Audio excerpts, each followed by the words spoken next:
one of the things that they saw, I might believe, they saw the chair. They don't saw the person.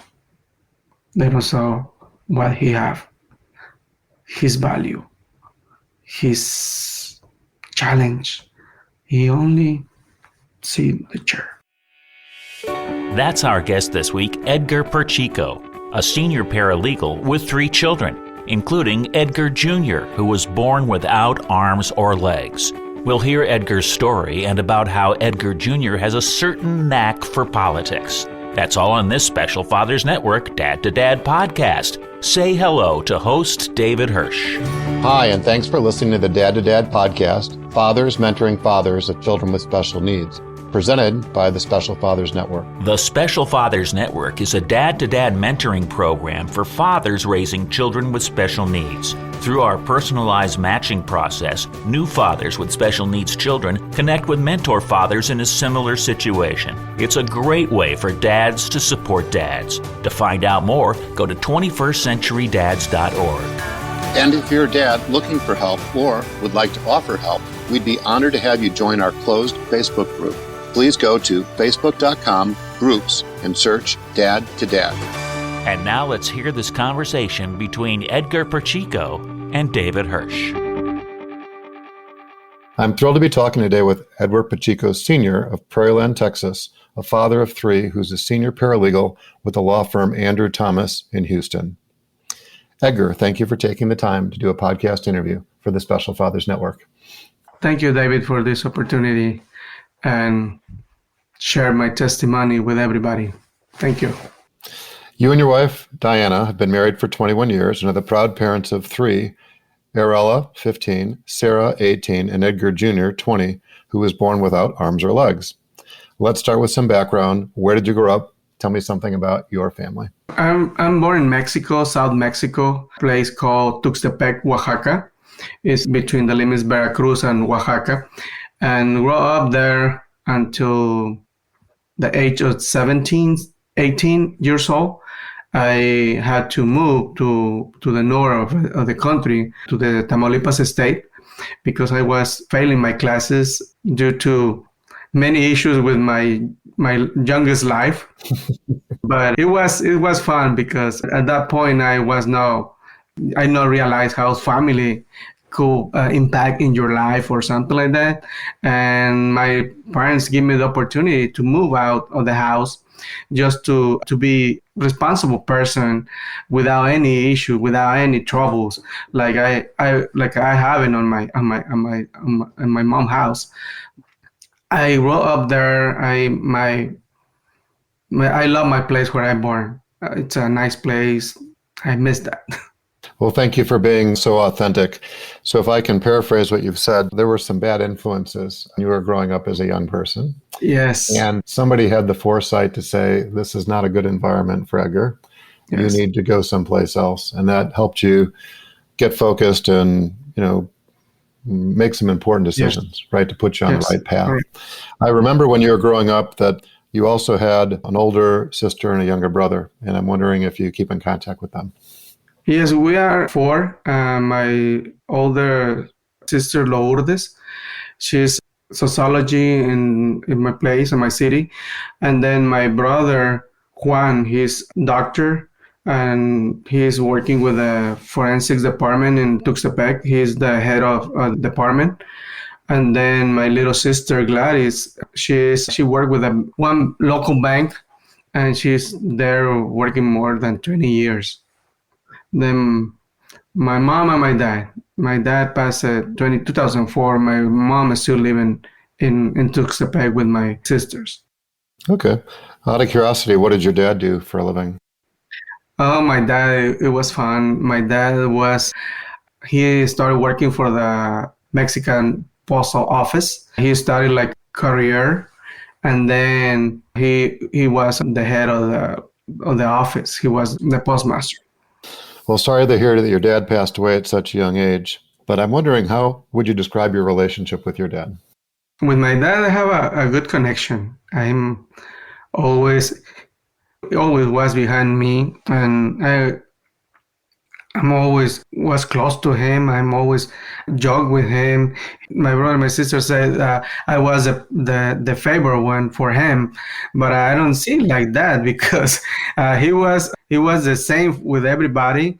But I think his more concern was me because I was the second one, the trouble one, and I have a good relationship with him. And I cannot say my dad was bad. My dad this. No, no, no.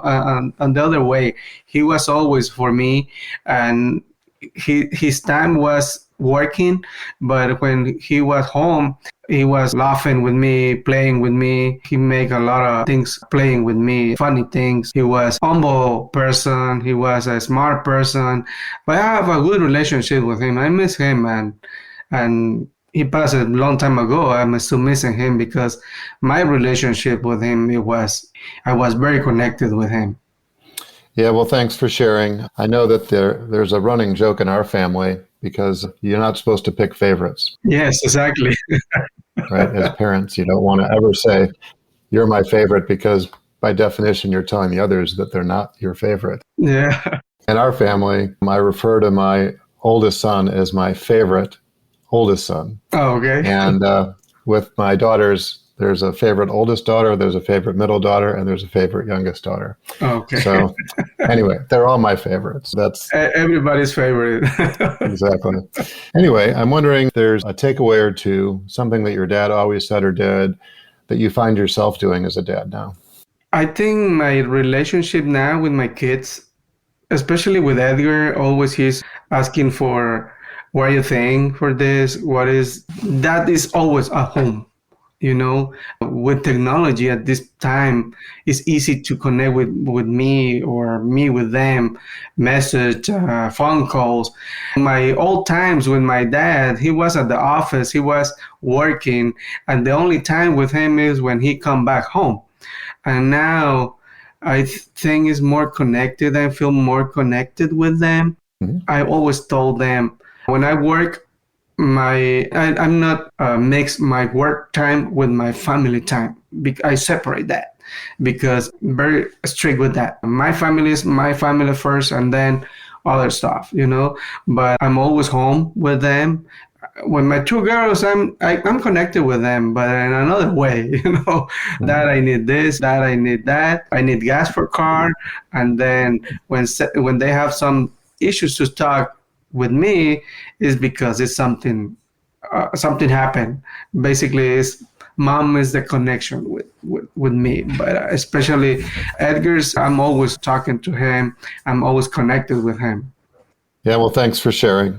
I'm wondering about other father figures. I'm wondering, did your grandfathers, either on your dad or your mom's side, play an influential role in your life? I remember my grandparents, basically on my dad's side. Every summer, they took us to spend time with them on the place where they're living. It was not close where I was living, but we spent the summer with them. In the morning, we sleep on my father's side, but on the day we went to my mom's side. I enjoy both of my grandparents because they were farmers both, and then show us how to help other person, especially helping feeding the animals, feeding the cows, feeding the horses. And around that time, it was not any other vehicle, just they call the carreta. I don't have that name on English. It was called the carreta, and they put the animals, and then we went there to the land to see the corn, watermelon, things like that. But I spent time with them talking, getting experience. One of my grandparents on my dad's side, he spoke one of the language called Zapotec. He showed us, we learned from him how to sing one song. And until today, I remember that song. Oh, well, that's fabulous. I'm thinking about education, and you had mentioned earlier that you probably weren't a very good student as a young person, No. and you had to, push the restart button. But I remember in a prior conversation, you were telling me that you do your paralegal work, and your son, Edgar, has inspired you, get an advanced degree. Could you share with our listening audience what that's all about? Okay, yes, sure. I was not good. Always was distracted in school. I always preferred to be joking around with my peers, playing, distracted, doing other stuff. At some point my thought is I was very smart because when I finished my high school, my mom said, "Okay, you finished. You're going back home?" No, I want to be somebody. I want to get to have my degree, my bachelor, things like that. And she said, "Yes, go ahead." I studied business administration. I got my degree, 4 years degree, and then I had the opportunity to go to law school in Mexico because I want to be an attorney. I got my degree, and then when I moved to the States, I went to University of Houston to have and attend my master's degree. I got a master's degree on international law by the University of Houston.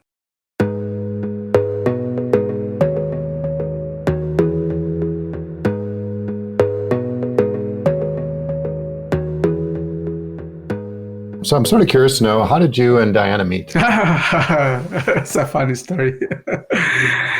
How I found her, I was one afternoon on my work. I finished with my work, and then it was the internet coming around that time, 1998. I think it was before the internet, but in 1998, 1999, the first chat coming to the technology. It was if I remember, it was a MIRC through AOL. You got a mail, something like that. And one day I was surfing on the chat, and it was curious because at that point I remember it was a picture. You can put your picture in, like today on Facebook, any other social network. And I saw her, and I was like, interest. I sent a message to her, and she replied my message. And I spent hour and almost 2 or 3 hours with her. I remember talking, who you are, what are you doing, how are you, conversation with her. And then at some point she said, oh, you know what, I had to go. Nice talking to you. Same, thank you, bye-bye. And then days later, I tried to look at for her, where's she at? And I don't find her until one day, boom, I got a message from her.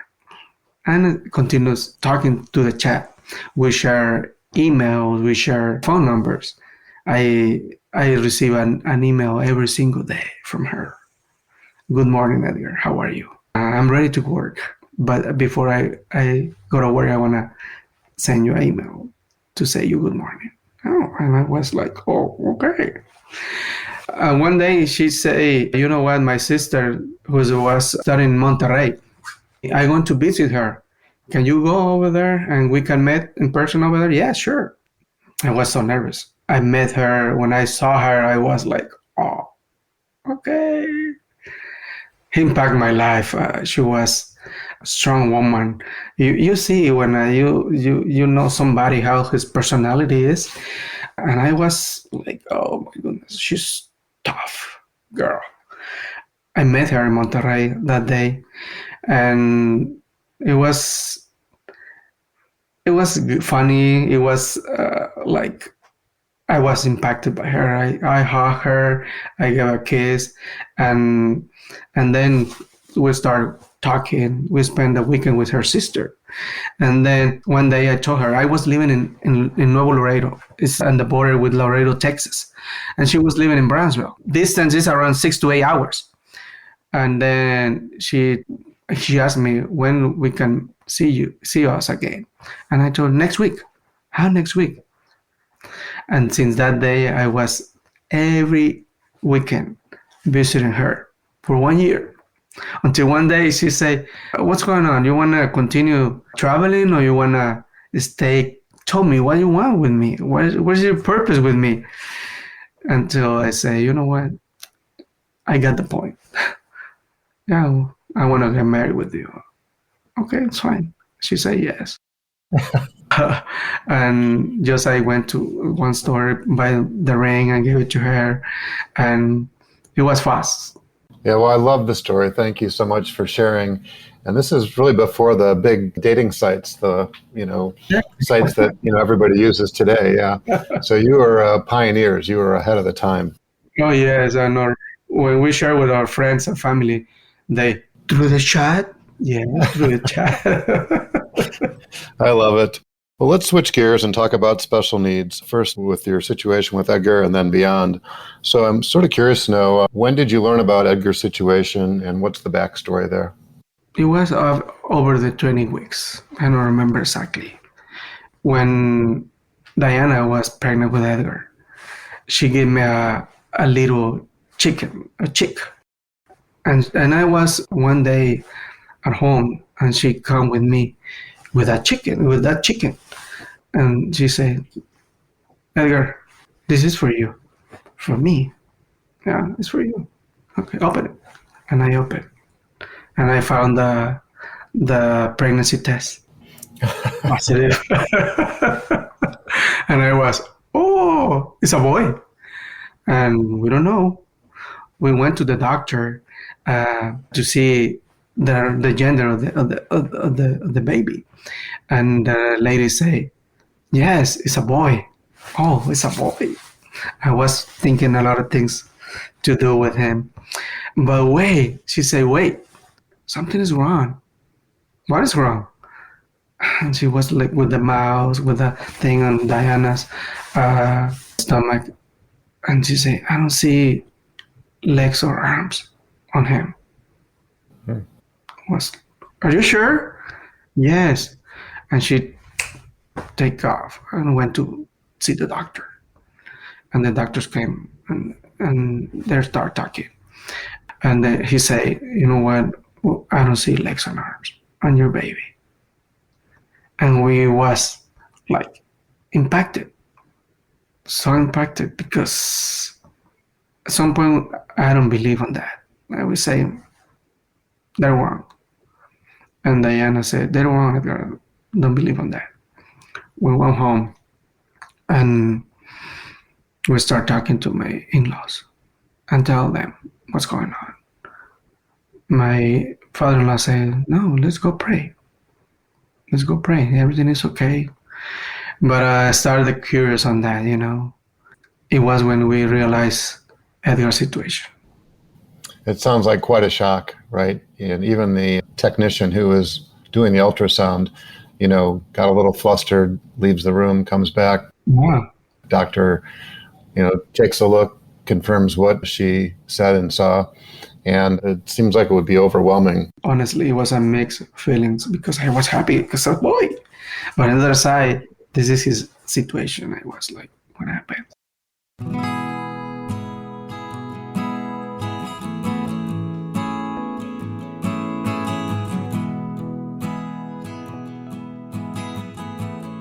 What were you thinking or doing at that point in time? That was your first child, so your first time parents.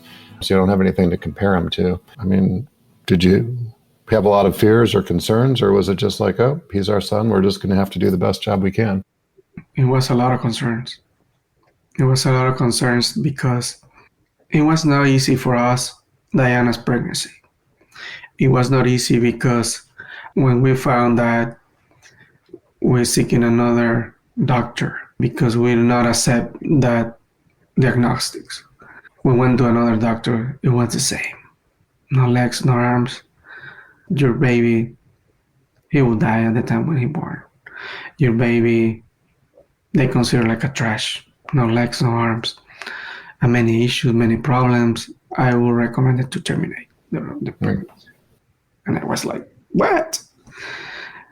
And every single appointment, we were referred to go because every time is abortion, abortion, abortion.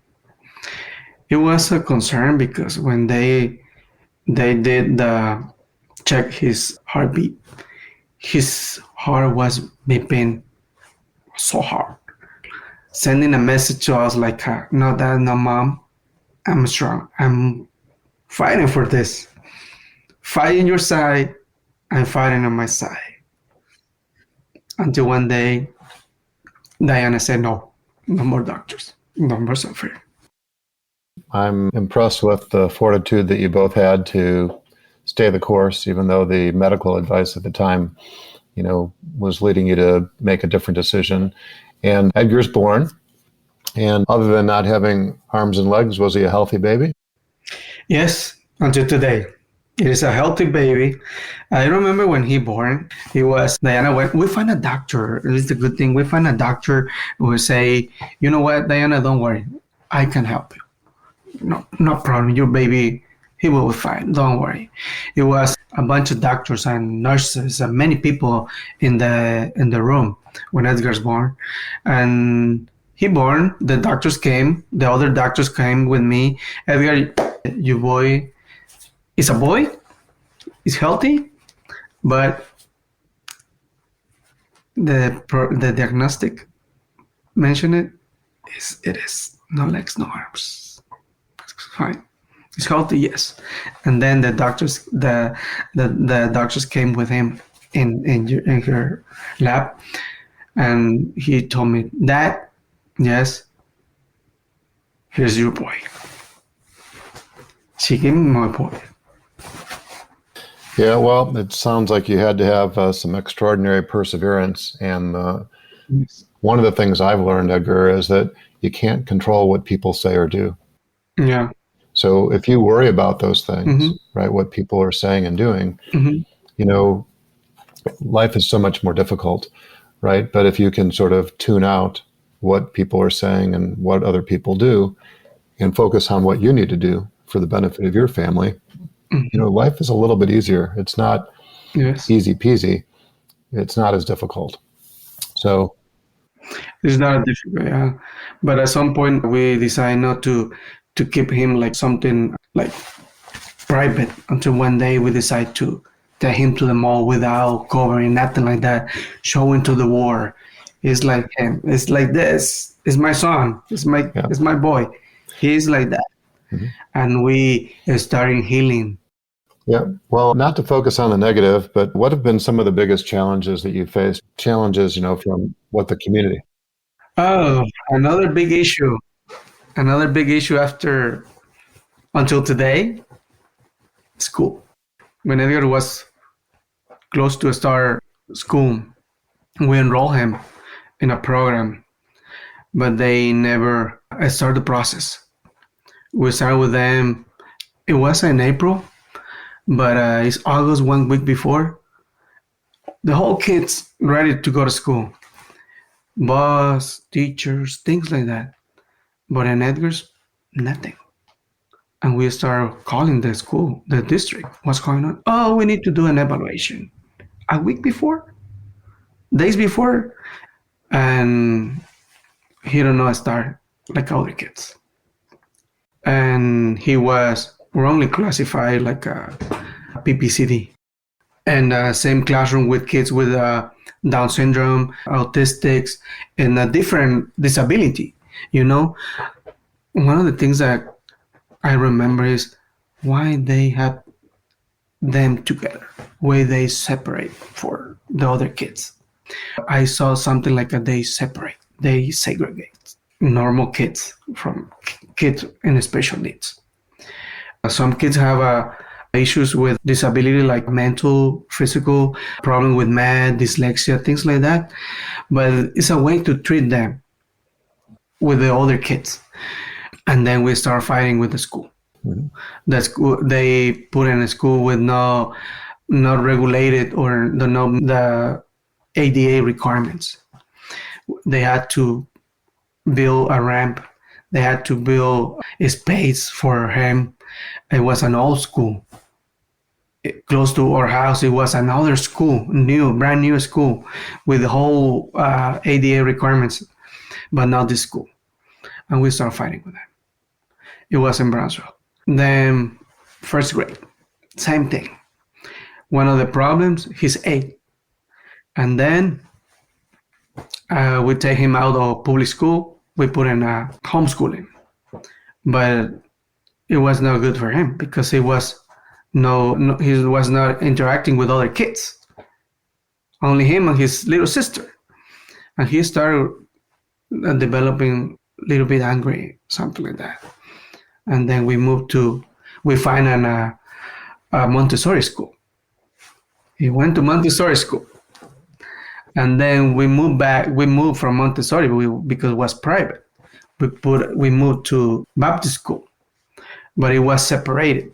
And then we moved to public school. Problem with public school. He was forced to quit 9th grade because the district failed to provide his service. I was not asking for something extra. I was asking the tools for him to be success in school. He was forced to quit because it was discriminated due to his condition. They say it was not discriminated. It was discriminated. We forced to move out, and then he not complete with his credits in 9th grade. We had to pay from our pocket to have a school. And then at some point we got an advocate until one day we found Louis Geigerman. Mr. Geigerman was tough with the school, with the district. He was tough. He was pissed. He was sad. He was mad, or worse. He sounds like a bulldog. I call him like the shark. We have a shark to fight for him. Until Louis helped us with that things start doing the correct way. But we had to fix the issue with the credits. They offer us engineering programs, recovery class for him, and he complete with the grades. Then for some reason we had to move to another school, another district. The district start having the same issues. No problem. We get Louis on the scenario, and he start fighting for him. Until we have Louis fighting for Edgar's case, we got everything. In 2019, Edgar graduated. To me, it was like I don't understand that point why they treat him like that. One of the things that they saw, I might believe, they saw the chair. They don't saw the person. They don't saw what he have, his value, his challenge. He only see the chair.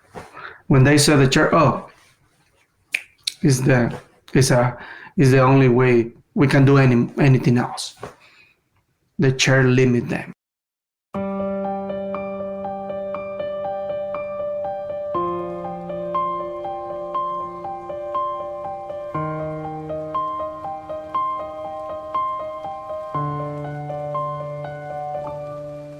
I'm sort of curious to know what impact Edgar's situations had on his younger siblings. He's even created a good impact on my two girls, because Edgar is very strong.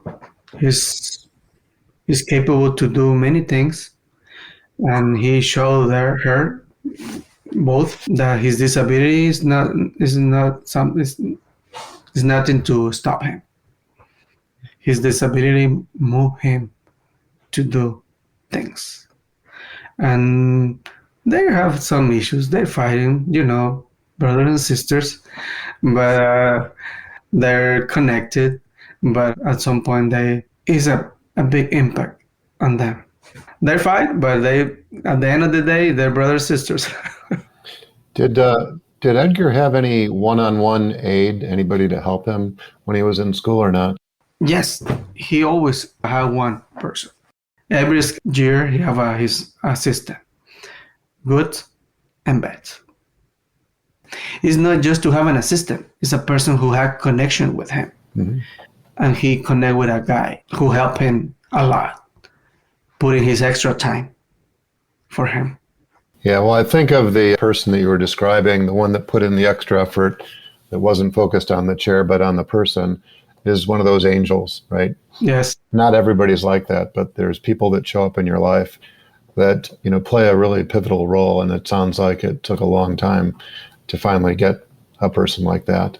But it's going to be really important for him for the rest of his life to have a person that has that special connection, or a couple people, so that, they can, have some time to themselves too, because it's something that takes constant attention. Yeah. So I'd like to talk a little bit about Edgar's experience beyond the challenges individually that he's had. And I know that he had an influence on a Texas legislature, House Bill 1252. And I'm wondering, what's the backstory on that, and what does that bill represent?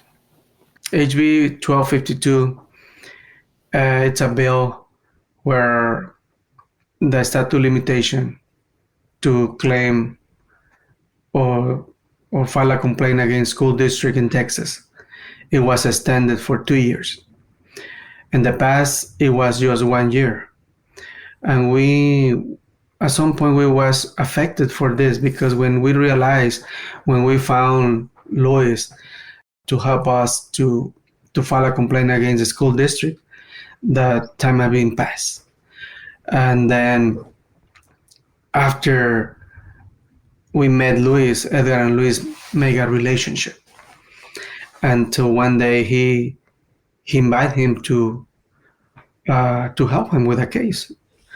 And he accepted, and he started working with him, helping him get knowledge from him. And Luis guided him on that.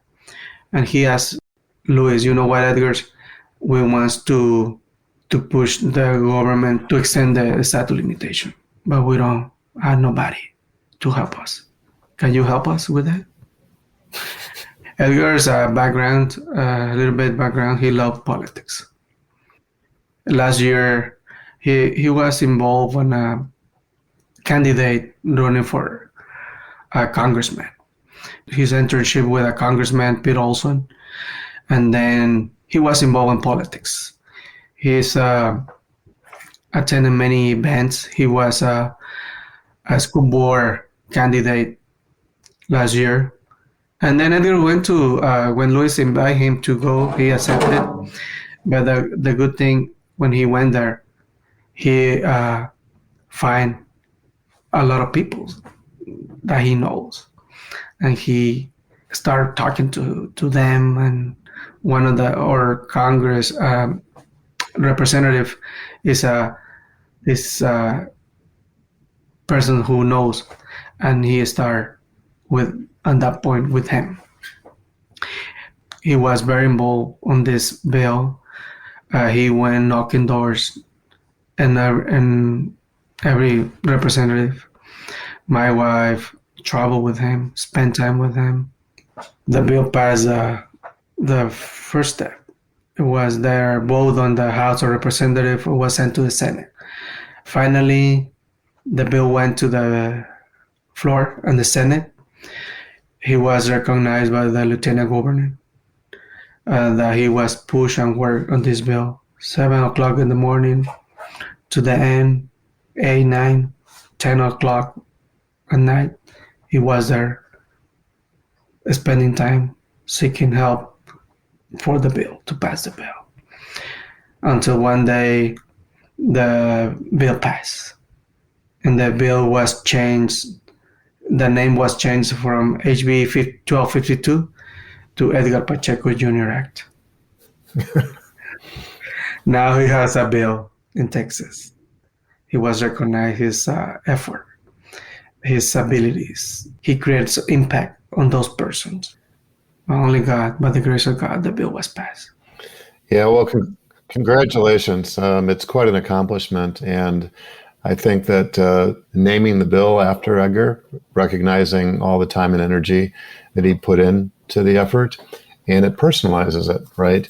It's not just this bill, a number, amorphous thing. Mhm. And I think it's a great testimony to Edgar Jr.'s character. And I'm hoping that, it's just the beginning of, the type of experiences that he'll have in his life, that if you stick your mind to something and you follow through, that you can get results. Yes. It's not about, the deficits, right? The world is full of deficits, right? Lesser than, if it's arms or legs or whatever the deficit might be. And, we need to get people to be focused on being more inclusive and being more accepting, and Yes. focus on what our strengths are, not what our disabilities or what our liabilities are. Mhm. So anyway, I'm very inspired by the story. Thanks for sharing. So I'm thinking about advice now, and I'm wondering if there's any advice that you can offer a young dad who's at the beginning of his journey raising a child with differences. To start, to be a special dad, because also we call special dad, is not easy. It's a lot of mixed feelings. But my my recommendation to them is always support their kids. Always, I recommend to always seek for help, the correct help for them, and fight for them. I recommend them to learn about their rights, their what is under the law for them, because they're protected. Seek for the correct person to help with them, like an special needs, like Lois on our side. I recommend them to love their kids, accept their kids. Yeah, that's really good advice. Thank you. So I'm sort of curious to know, why is it that you've agreed to be a mentor father as part of the Special Fathers Network? I got an invitation. Louis mentioned it that he will make me connection with you, and then yeah, fine, no problem. I'm not perfect dad. I'm always have my issues, but if my testimony or my words could help somebody else, I'm here. I'm here. I got a reference from Louis about you. The things that I love at this point is that everybody did a good job with their kids. It's success kids, happy kids. I hear from Luis about you, about your program, and I am very happy to be part of that. And thank you for the opportunity to share my testimony and my work with you and your audience. Yeah, well, we're thrilled to have you as part of the network. Thank you for being involved. I'm wondering if there's anything else you'd like to say before we wrap up. Just special dad, special kids. It's a bless. It's a bless because we can see other dads with normal kids, but they don't have a relationship with them. They have problems with many other things than school, than needs, than disabilities. I'm so blessed to have Edgars had my son. Until today, I realize God purpose in his life and my life. I'm so happy for that. If today you ask me, are you allowed to receive or to have him? Yes, I accept it. I grew up with him. I learned many things from him, but I'm so happy for that. I'm thank God to give me the opportunity to do something for him, especially because he's in this situation in special needs. Thank you for the opportunity again. Yeah, well, thank you. Let's give a special shout out one more time to Louis Geigerman of the National ARD IEP Advocates for introducing us. He does amazing work. Thank you. So if somebody wants to learn about your situation or contact you, what's the best way to do that? My phone number is 956-243-1952. I have an email too. It's Edgar __ P _ M @hotmail.com is the way that can reach me. I'm more than happy to help them to share words, testimony about our own situation. This is the way that they can reach me. We'll be sure to include that in the show notes so it makes it easy as possible for somebody to contact you. Edgar, thank you for taking the time and many insights. As a reminder, Edgar is just one of the dads who's part of the Special Fathers Network, a mentoring program for fathers raising a child with special needs. If you'd like to be a mentor father or are seeking advice from a mentor father with a similar situation to your own, please go to 21stcenturydads.org. Thank you for listening to the latest episode of the Special Fathers Network Dad to Dad podcast. I hope you enjoyed the conversation as much as I did. As you probably know, the 21st Century Dads Foundation is a 501c3 not-for-profit organization, which means we need your help to keep our content free to all concerned. Would you please consider making a tax-deductible contribution? I would really appreciate your support. Edgar, thanks again. Thank you, David. And thank you for listening to the Special Fathers Network Dad to Dad podcast. The Special Fathers Network is a dad-to-dad mentoring program for fathers raising children with special needs. Through our personalized matching process, new fathers with special needs children match up with mentor fathers in a similar situation. It's a great way for dads to support other dads. And if you're a dad looking for help or would like to offer help, we would be honored to have you join our closed Facebook group. Please go to facebook.com/groups and search Dad to Dad. Lastly, we're always looking to share interesting stories. If you'd like to share your story or know of a compelling story, please send an email to david@21stcenturydads.org. To find out more about the Special Fathers Network, go to 21stcenturydads.org. This program was produced by me, Tom Couch. Thanks for listening to the Special Fathers Network Dad to Dad podcast.